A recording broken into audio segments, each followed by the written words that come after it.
Look, Mom, no sling. And it's about time too, because that thing was freaking killing me.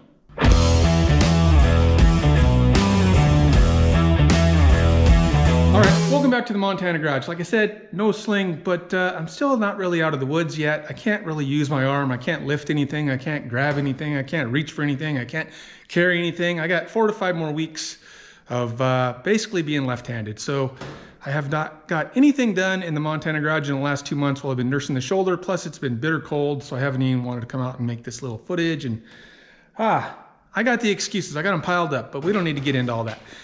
But I do have old footage to show you guys, and in this episode we're going to go back in time and we're going to look at finishing up or working on the wiring with the American Autowire kit. I have 2 more videos of wiring. I thought it was going to be 1, but there was a little more than I thought. So 2 videos, this one and the next one, finishing up the wiring, and then we'll move on to bigger and better things.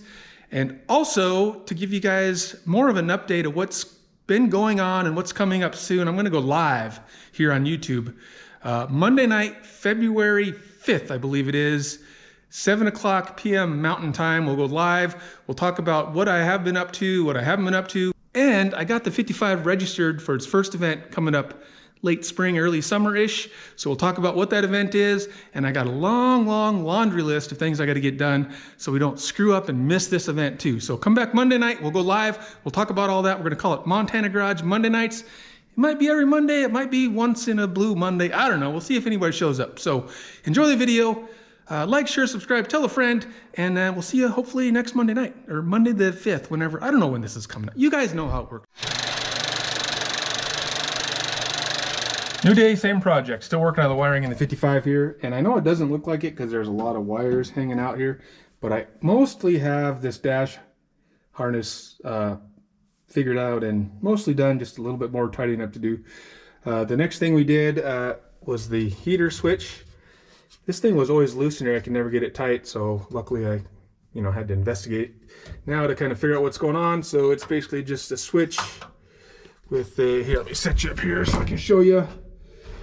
Switch, the bezel that fits on only a certain way, and then a collar that tightens that up, and then a knob. So the knob just pulls off, this collar loosens, and that's how you get it out of there. But I could never get it tight. I think there should be like a backing nut on here to like set the depth, because I can tighten it up as tight as it'll go, and she's loose in there. So I'll have to figure that out.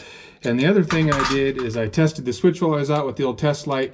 And this is like a, I think it's kind of like a progressive switch. Like it goes to the fan motor, and that's off, and then as you turn it on, I think it's supposed to probably increase the speed of the fan. But I tested it, I have off.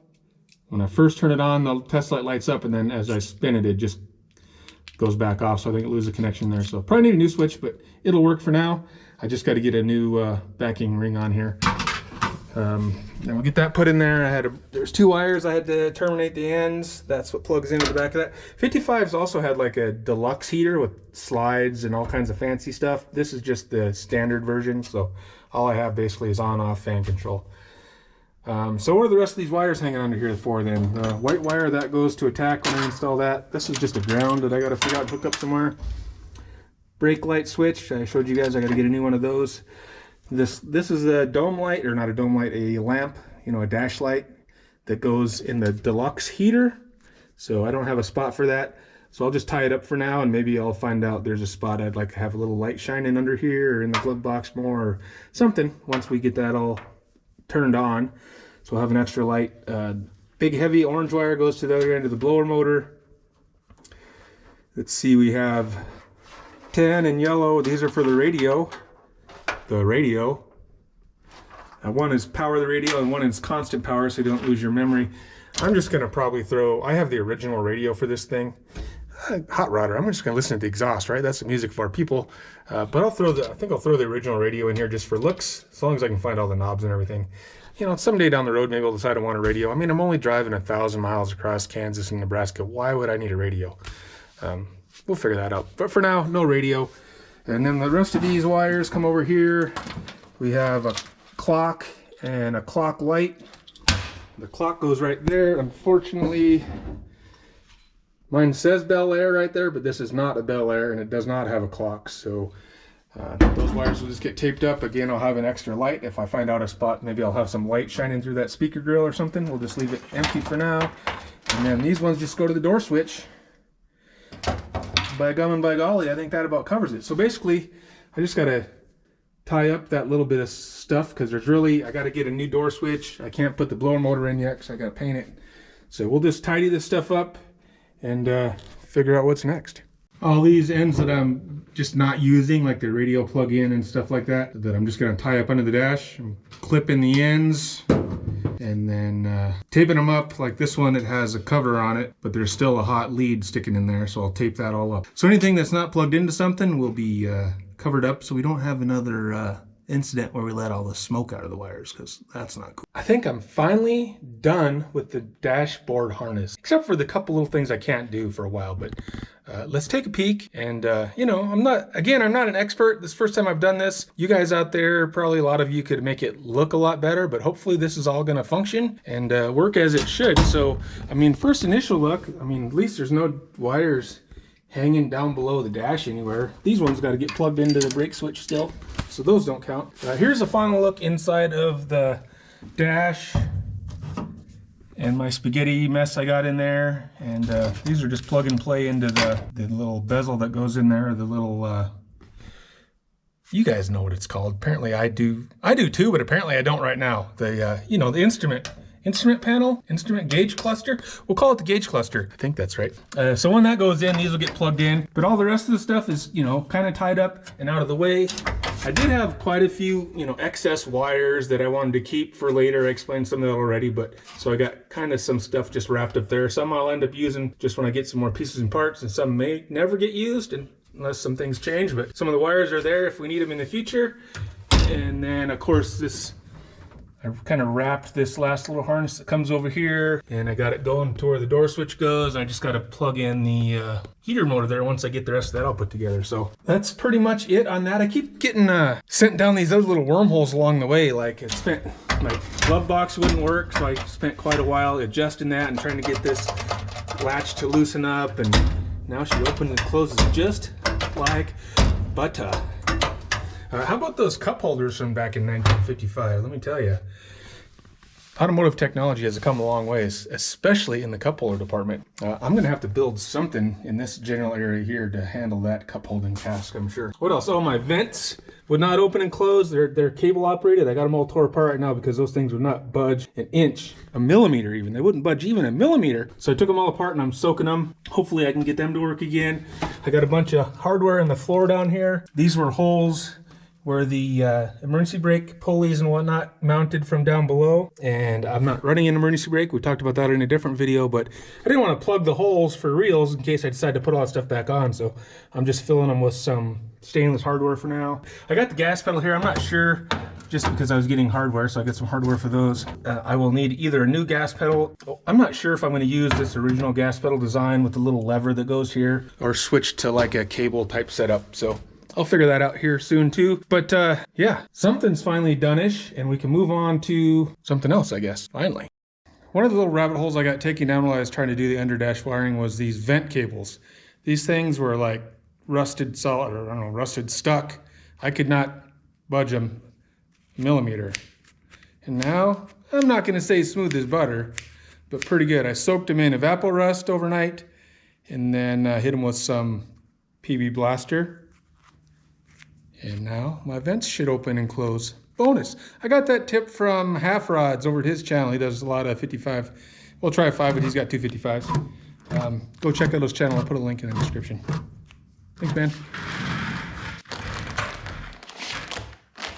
Next on the agenda is bag L. This is the front light wire kit. Obviously, like I mentioned with the headlight parking light kit or whatever that one was that I didn't even open, I'm not ready for this yet. I don't have anything on there, but I wanted to open it and look at the instructions. It looks like it's just one big harness with one plug. So this plug is going to go into the firewall where the other plug sticks out. I just wanted to look at the instructions and see. I think there should be probably some sort of grommet or something to go in there. I was hoping maybe they had something, but it doesn't look like they do. Please note, when installing this harness, please follow connection instructions found in your headlight parking lamp. All right, well, I guess I am going to open that bag too then, in case There's a grommet in there, so I know if I gotta find something or if there's something supplied.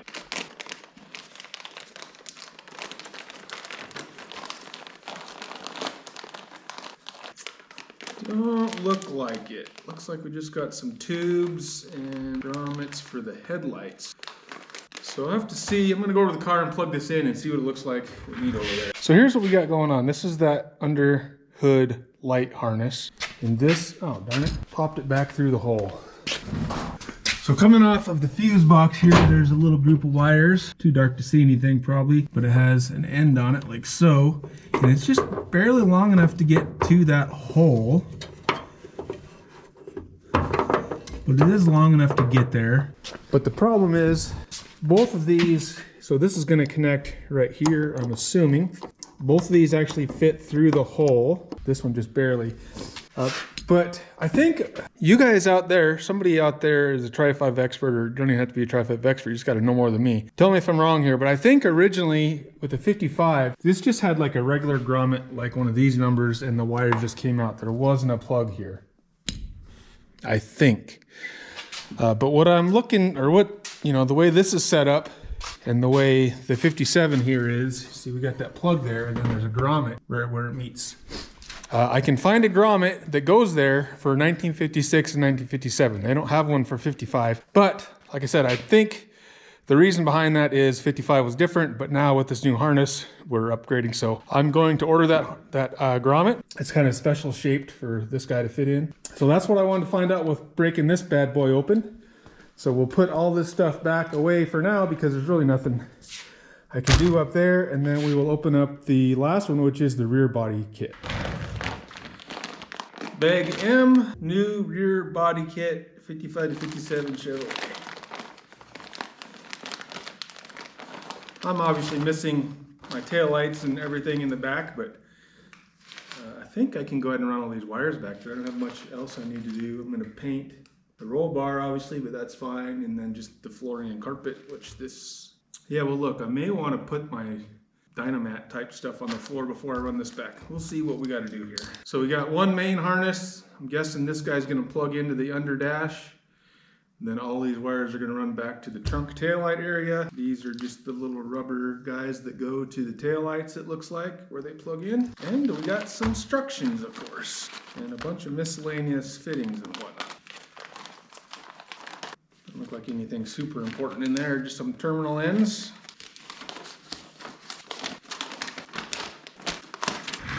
And it's just kind of giving you a drawing of what goes where.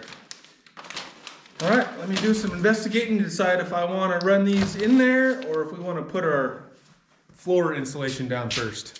Hold on. I know this rear body kit's going to plug into this little fitting, or why do I keep calling it a fitting? The little, I guess because I don't know what else to call it. They plug in. Yeah, it's going to plug into this plug-in up here, and then there's a little channel here for the wires to run in that gets covered by your sill plate and whatnot. So I know we're good there. I just wasn't sure what happened with the wire when it gets back here. It looks like we got a little clip there. And then this is all modified because I mini tubbed it, but there's another clip there. So obviously the wires go and then shunk, wrap around and they sneak through that little hole there. So I think we're good to go with running these wires and then worrying about the floor insulation stuff later. Sneak back here to this other clip and then we'll see. Hopefully there's room to sneak it all through here. I do got to paint this, but I don't know, a little paint on the wires ain't gonna hurt nobody. Or I can try to move them out of the way if I haven't got it all hooked up. So I think we'll go ahead and run them.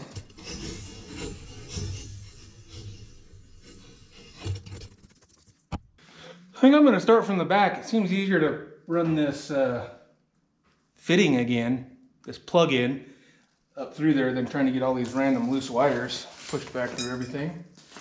So I'm gonna guess we're gonna go right through the old roll bar there, and right down under the seat bracket brace, sitting water doohickey.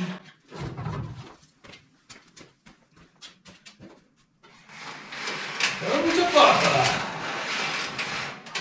Probably gotta go on this side of the roll bar. Not to destroy all the wires on the sharp edges. You guys guys probably can't even hear me. I'm not saying anything important anyways.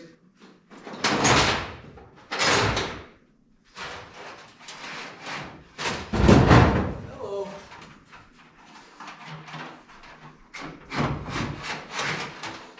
You know what I should do?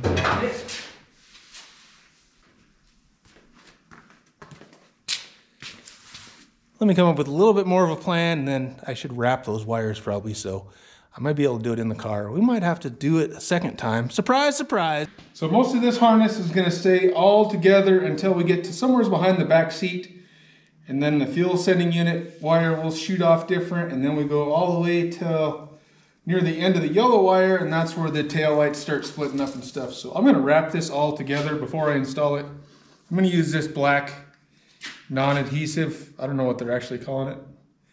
It's like a wiring harness wrap tape, but it's non-adhesive, so it kind of just stretches and pulls together, and you got to kind of overlap it and tie it at the ends. But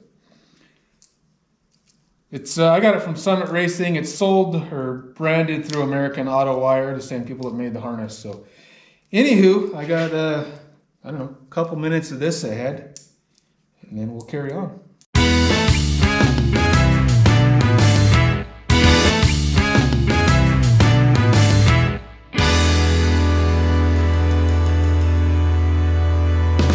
And well, bam, rear harness wrapped and ready to roll. I have decided, however, I'm not going to install it just yet. There's no taillights or any other lights or anything that this plugs into is non-existent at this point. And I do have to do some more welding and painting in the trunk, so I'm going to just set that stuff back in the box with the front harness. I did want to get the under dash area ready so I could get the ignition wired and stuff like that, because I think once we get a fuel system in this thing, we're pretty much ready to make her go vroom vroom. So we're going to start working on that next, even though I do got to order some parts. Back out in the Montana garage with my mess that I left last night.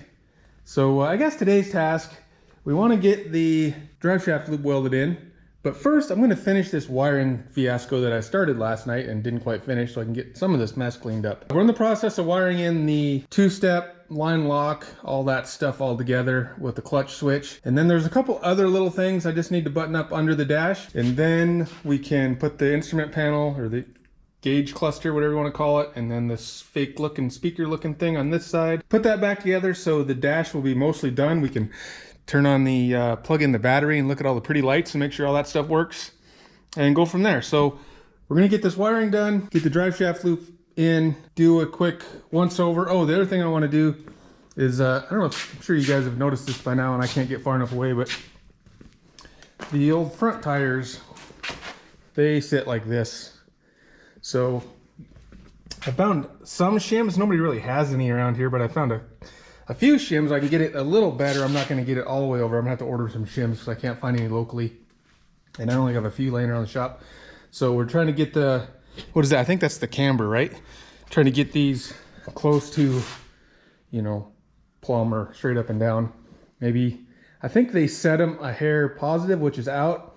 But nowadays, people, I think, want them a hair in. I don't know, I'm not an expert. We're just gonna get it close enough to like drive a little bit. It'll get taken care of by the professionals in an alignment shop somewhere someday. All right, enough yammering. Let's see how this wiring thing works. Most of you guys know I'm building this car. It's a street car, but I'm also gonna do a little bit of drag racing with it. So that's why I'm doing some of these special things, you know, like the drive shaft safety loop that not everybody's gonna do, but it's required by the NHRA, the roll bar. And I'm not even fast enough for some of this stuff, but I'm trying to, you know, make it look like a race car, even if it really isn't. So what I'm doing in the car right now with the wiring is I'm wiring up a two-step line lock and a clutch switch all together so it can aid in my, you know, leaving the line means I'm in a 4-speed. So let me show you what we got going on. All right, I still have more wiring to do, but here's the gist of it. Right here is line lock switch. Right over here above the vent with the little red knobs is a two-step. And then right down here at the end of this big ugly gray wire is actually a roller switch. It's designed, it's actually like some sort of switch for some sort of appliances. I just got it off Amazon, but I've seen other people were using this. And how that switch works is I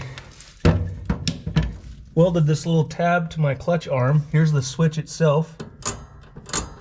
So when I push the clutch in, that switch hits the firewall and activates you know, either opens or closes the switch depending on how you wire it. I may put a little piece of sheet metal there to reinforce that, but I think it's going to be fine just like that. So what do all those things do? The line lock, obviously, that holds you in place. It locks your front brakes. So if you're at the drag strip and there's a little bit of a hump, or the starting lane isn't exactly level, you might roll into the beams and then kind of roll a little bit where you'd have to hold your brake. And you got enough going on, you don't want to have a foot on the brake as well. So plus they make for some sweet burnouts because it just locks the front brakes, and then you can, you know, power brake or whatnot the rear. So that's for the line lock. The two-step over here, that you can adjust the RPM, and that'll be set to whatever launch RPM I want, or whatever RPM I think I'm going to leave the line at. And it'll probably fluctuate depending on the track and, you know, how much traction you have and whatnot. So let's say 3,500 RPM. So you adjust the little red dials down there to 3,500 RPM. And then when the two-step is activated, you can mash the gas pedal and it'll hold it at 3,500 RPM. And then the clutch switch, you can do this stuff without the clutch switch, but the clutch switch kind of ties it all together. So in theory, if I do this right, this is how it's supposed to work. So I'll roll up to the line, break the beam or whatever, hit the brake, activate the line lock with my finger. Now I can release the brake, and we're not going to go anywhere. Front brakes are locked. And then I can push the clutch in.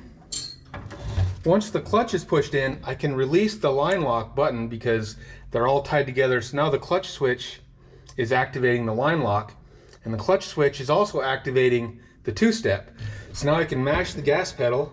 The switch will, or the two-step will hold the RPM at 3,500 or whatever RPM I set. And so I'm locked on the line, engine's wrapped out at launch RPM. And when I release the clutch, that clutch switch releases both the line lock and the two-step at the same time, and away you go. So that's a pretty trick way to do it. I've never done this before. Found some information on the internet about it, and then they actually have some instructions on how to wire it right here. This is the instructions to how to wire the two-step. So there's a kind of a simple way to do it, or you can get a little fancier, and that's what we're doing. And then the MSD box has a rev limiter built into it, but I'll have that set for, you know, the upper rev limit, say 6,500 or 7,000 RPM, whatever I figure out that needs to be, so I don't overwrap the engine. So that's why I needed the two-step, because I don't want to set that, you know, that rev limit that low. In the 57, I thought I bought the same MSD box, but I didn't. The 57's MSD box has a two-step on it, so this is creating a little extra work. There's just one more piece to wire in, whereas in the 57, it's all together. But over there, I didn't go through the trouble to put the clutch switch in. So I just have a line lock, and then I got to release the clutch and this button at the same time. So the clutch switch, this is all supposed to tie it all together and make it a little easier, a little more foolproof, so a guy like me don't screw it up. So anyways, we got a little bit more wiring to do. I have part of it done. Oh, and part of this is, if you can see in here, one of the things you need to do, hey, you're up under the dash. See where the red and blue wire there? There's a little box. That's a relay. So the relay ties all this stuff together and makes it all. The relay is the brains of the outfit, not me, it's the relay. So anyhow, now it's gonna be, I gotta finish it, but it'll be done when the car starts running and we can see if it all works. So that's what we're doing today. I don't know if I'm gonna have you guys up here under the dash and all that with me. I'll come back if there's anything cool, or show you when it's all done, or whatever. You'll just wait and see. I'll come back at some point, and you'll be surprised at whatever's going on. Time for an update. We are not yet driving the car. This stuff takes longer than a guy thinks it's going to take. And then I also got recruited to help my wife in the garden she's building. We had to go get mulch. Then I had to wheelbarrow mulch back and forth from the truck to her little garden.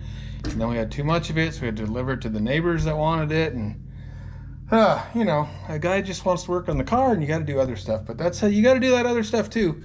I'm just kind of hurting, or I'm just kind of in a bad spot time-wise. So I don't really have time for doing other stuff, but you got to do it. So anyhow, enough yammering about all my excuses. I have got some stuff done. It just doesn't look like very much, but it takes a little time to do all this stuff, I guess. So basically I just have this two-step line lock clutch switch thing all wired. What else did I do? There's a couple other little random wires I had to do. Put a little, that's where the indicator light is, right there on the gauge panel. For the line lock, you'll notice I have one hood hinge, And that's because when I did the under dash harness for the American Autowire kit, the fuse panel right down there, I just loaded up the fuses in it. It uses your existing, I think it's lower hood hinge bolt out here. And so I didn't have my hood hinges. They were buried somewhere when I did it. They were over in the corner. I found them obviously since then, but they were all nasty. So I cleaned them up and painted them. And so that's another thing I did. I had to take the fuse panel all back out of there. It was kind of a pain in the butt. So if you're gonna do this, you should just have your hood hinges ready to go at the time. It wasn't that big a deal, but just another half an hour of fighting around with stuff. Let's see, I think we did a couple other, so all these wires down here, some of them go to the light lock, and then we have wires going down to the shifter. I got a little switch down there for reverse lights. I've never had reverse lights on this thing, so that might be kind of cool. Anyhow, I think we're at the point in time to put the gauge cluster in. And it hasn't been in since we started the wiring, so pretty exciting. Everything in here, it started out looking pretty good, and as I added more stuff, it got a little like spaghetti-ish or messy or whatnot.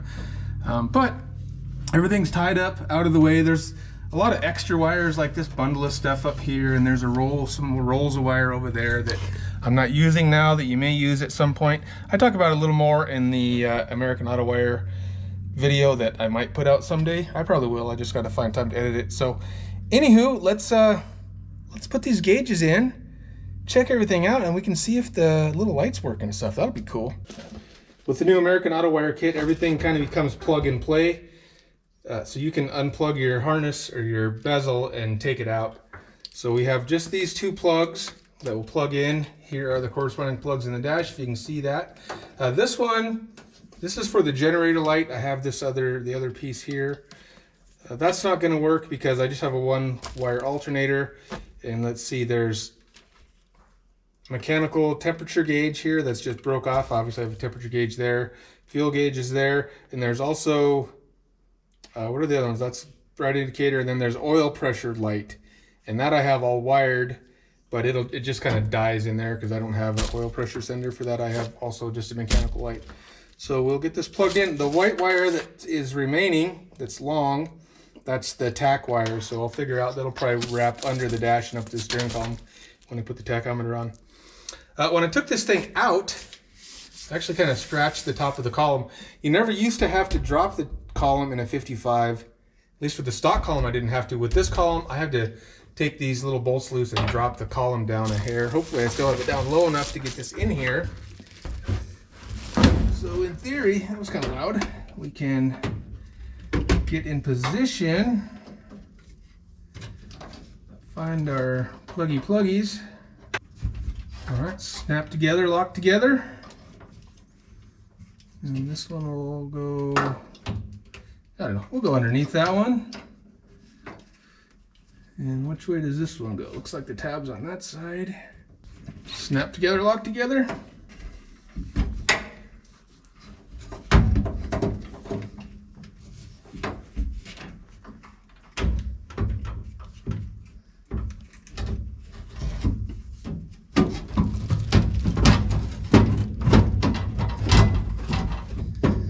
All right, why does not want to go in there?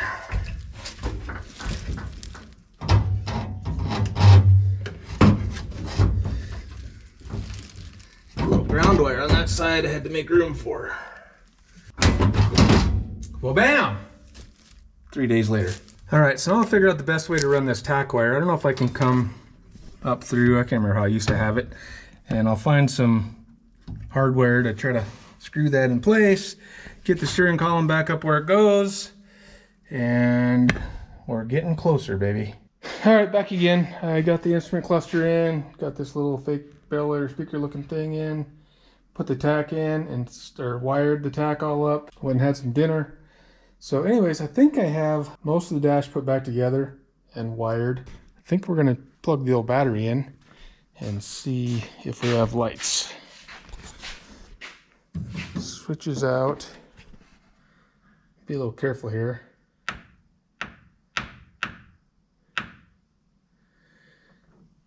Don't seem like anything's starting on fire or crazy or anything.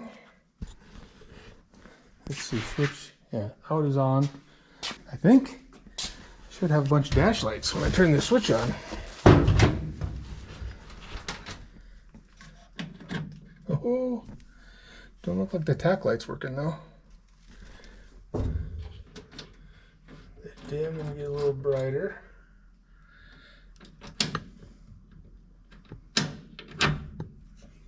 No tack light though. All right, I'm back.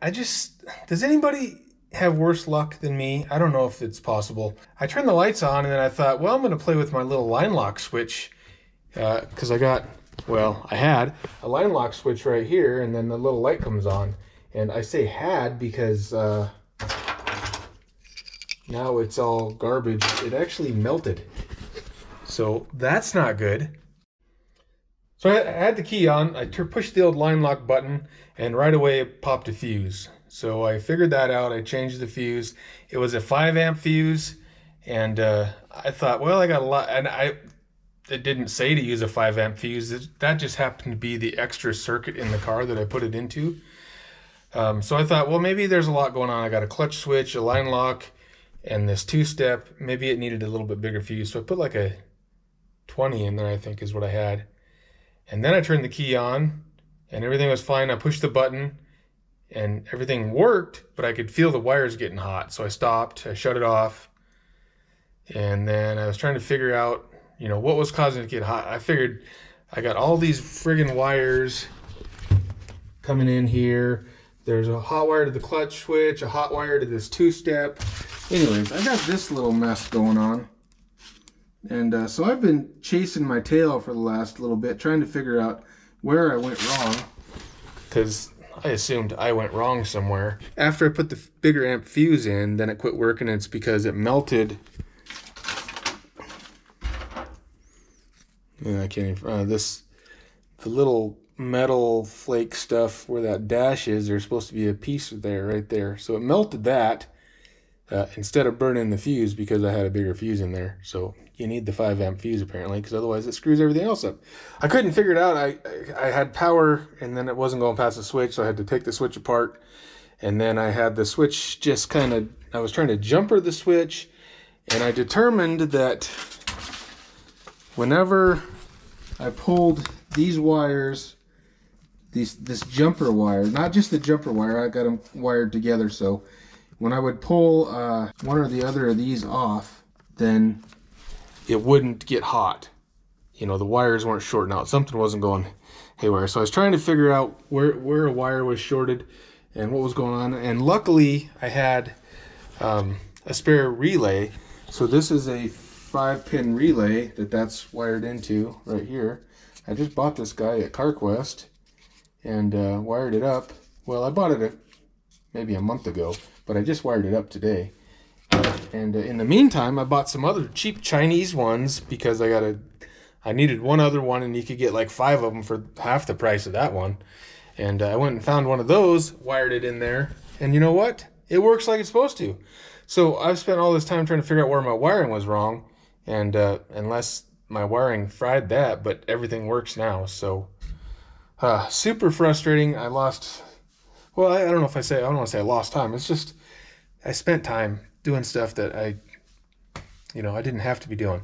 But it works now. Let me show you. All right, so this is a little visual demonstration of our line lock 2-step clutch switch without the engine running. So I guess we have to assume the 2-step's doing its thing. So we turn the key on, and well, I don't have a switch, so turn the key on, hit the switch. All right, the line lock is on, okay? There's a little light on the 2-step, so that is on. And then I depress the clutch, and then I can release the line lock button. See, but the light stayed on, the solenoid is still activated. 2-step is still on. And then when I release the clutch, line lock goes off.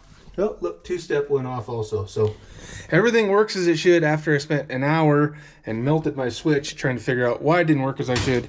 And apparently something internally is screwed up with this thing, because I had it wired right, or I wired the new one, the other one the same way.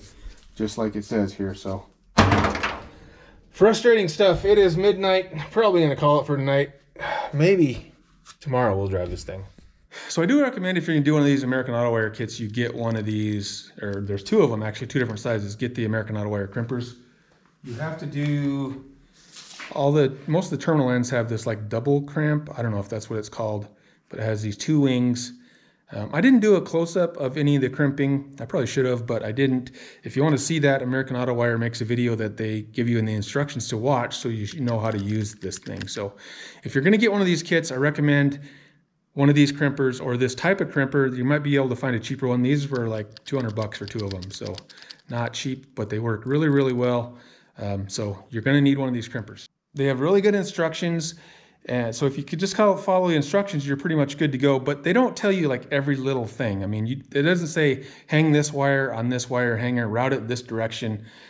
If you're pulling out like a stock harness and you can kind of see where it was all before, it might give a guy an idea. I had no such thing as this in here. It had all been torn out years ago. So I just kind of had to make it up as I go. Plus, a lot of my stuff was different. You know, I got the trunk mounted battery and the MSD ignition. So that makes a lot of changes. They kind of, you know, they give you a blueprint to follow, but you might have to do some thinking, and you know, you gotta do some figuring still, even though it's basically plug and play. So if you are doing one of these and you got any questions, again, I'm no expert, but I've kind of been through at least most of it at this point. So if you got any questions, put a comment below or shoot me an email or a direct message over on Instagram. I'll be happy to help a guy out the best I can. So again, I'm not an expert, but I have a little bit of firsthand experience now, so I can maybe point you in the right direction. Other than that, I guess, let me know, like I said, let me know if you got any questions. We're gonna move on to something else. I'm not quite sure what yet. And hopefully this thing's gonna start making some noise pretty soon.